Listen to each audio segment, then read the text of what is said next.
자, 그러면 상지님께서 인간으로 오셔서 어떻게 우리 인류를 구원을 하는 일을 하시는지 알아볼까요?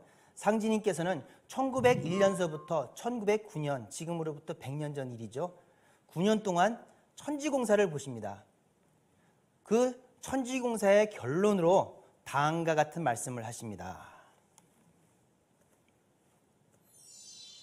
장차 병겁이 전 세계를 엄습하여 인류를 전멸케하되 살아날 방법을 얻지 못하려니 모든 기사묘법을 다 버리고 비열한 듯한 의통을 알아두라. 제가 이 성구 처음 만나뵀을 때 엄청나게 충격을 받았어요. 비열한 의통? 의통이면 구원인데 왜 하필이면 비열하다고까지 표현하였을까? 무슨 의도실까? 자, 그러고 난 다음 성구는 내가 천지공사를 맡아 봄으로부터 이 땅의 모든 큰 겁제를 물리쳤으나 오직 병겁만은 그대로 두고 너희들에게 의통을 전해주리라. 이런 말씀을 하시거든요.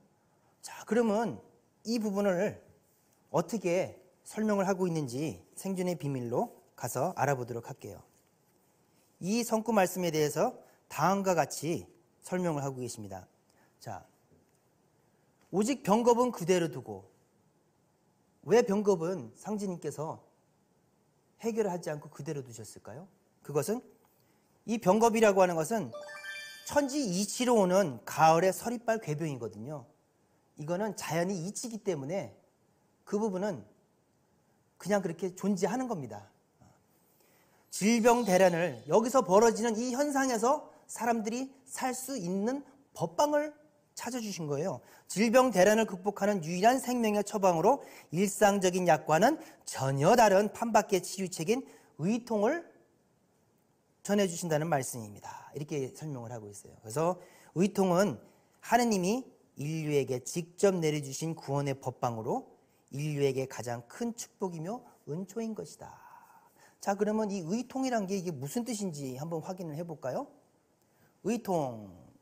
자, 의통이라고 하는 것은 이 치료할 의자, 그리고 다스릴 통자, 이렇게 되는 거예요. 문자적으로는 그렇습니다.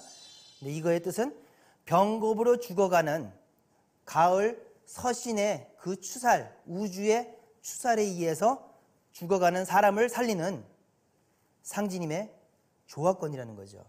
어떻게 보면 죽어가는 병자를 치료하는 의사의 메스와 같은 그런 존재거든요.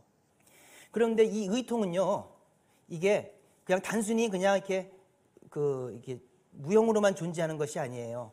이 의통은 상지님께서 전수한 이 의통에 대해서 이렇게 설명하고 있는 부분이 있는데요. 한번 읽어보겠습니다. 이 의통은 의통성패와 태울주로 구성되어 있다. 무형의 의통 기운이 태울주이며 태울주를 유형화시킨 상지님의 신물이 의통선패이다. 그러니까 유형의 구원의 법방이 의통이라면 무형의 구원의 법방이 태울주예요. 그런데 이 의통이란 것도 근본적으로는 태울주를 중심으로 만들어져 있어요. 그렇기 때문에 뭐예요? 결론은 약은 태울주인 것입니다. 태울주는 상진인 9년 천지공사의 최종 결론이자 하느님이 인류에게 내려주신 구원의 법방이자 은총이고 축복인 것입니다. 자, 그러면 오늘의 본론인 태울주에 대해서 알아보도록 하겠습니다. 자, 왜 태울주일까요?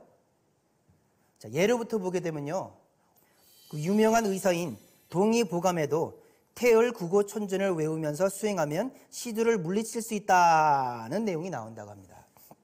태울구고천전. 자, 태울구고천전의 뜻은 뭐냐면, 태울은 구고, 고통에서부터 구원을 해주시는 천존, 하늘의 존귀하신 분이다라는 뜻이에요. 문자적으로는.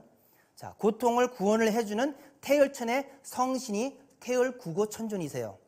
그런데 자, 이 허준의 동의보감이 갖고 있는 의미를 일단 먼저 볼게요. 허준은 조선시대 때 광해군 때 서자로 태어났잖아요.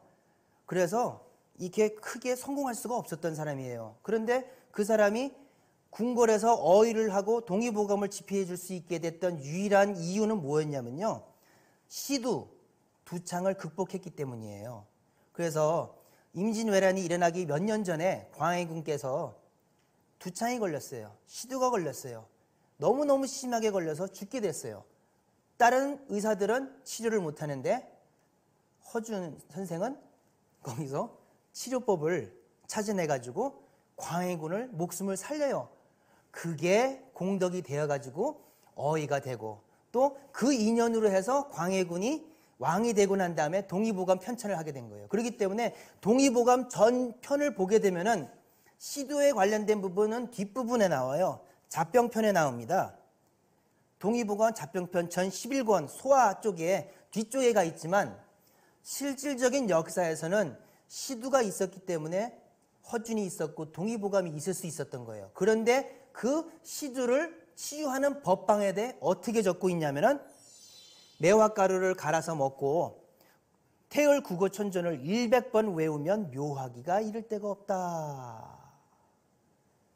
그러니까 다른 항목에서 나온 부분이라면 의미가 없지만 시두 두 창에서 나온 부분이기 때문에 이 부분이 핵심적인 거예요.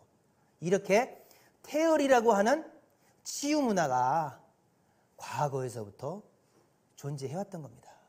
그 태을의 의미를 좀 느끼시겠어요? 그렇죠? 실제로 태을지를 외워가지고 이 진짜 태을지를 외워서 병을 치유한 사례도 있어요. 증산상제님께서 천지공사를 마치시고 어천을 하신 1909년 그 이후로 2년이 지난 뒤에 상지님의 도업을 정통계승한 태모 고수부님께서 도통을 하시고 그 정통성을 부여받아서 교단을 여세요. 그러면서 이 동방 땅에 한국에는 태을지를 외우는 그 문화가 이제 처음으로 열리게 되는 거예요. 그리고 몇 년 뒤 1918년 스페인 독감이 돌아서 한국에 14만 명이 죽어나가던 그런 시대에 태을주를 외우면은 이 괴지를 극복을 할 수 있다. 이 신종플루, 이 독감을 스페인 독감을 극복할 수 있다는 소문이 퍼져서 전국의 방방곡곡에 있는 사람들이 태을주를 실제로 다 외웠어요. 예, 다 외웠고 그렇게 해서 살아난 뒤에 수많은 사람들이 태을주를 다 따라 읽게 됐는데 조선 총독부 공식 통계를 보게 되면은 그 스페인 독감이 지나고 몇 년 뒤에 태을주를 읽는 사람들이 무려 600만 명에 달했다. 이게 조선 총독부 일본 사람들이 써놓은 공식 기록이에요. 자, 그 당시 총인구가 1780만 명이에요. 그러니까 3명에 1명꼴로 태을주를 읽었다는 소리예요. 그러면 우리가 3명에 1명꼴이라고 생각할 때, 자, 한 가족이 이루어질 때는 어떻게 이루어져요? 아빠, 엄마, 애. 그죠? 3가족이 최소 단위예요. 그러니까 한 가족에 1명씩은 태을주를 읽었다는 소리예요. 그런데 그 당시 봐요. 1명씩 나왔어요? 아니요. 최소 5명, 7명, 12명, 15명까지 낳았다는 분도 봤어요. 그 당시에는 그렇게 애를 많이 낳았거든요. 그러니까 600만 명이 읽었다는 것은 지금 대한민국에 살고 있는 모든 가정의 조상님들 중에 2-3분 이상은 태을주를 읽으셨다는 거예요.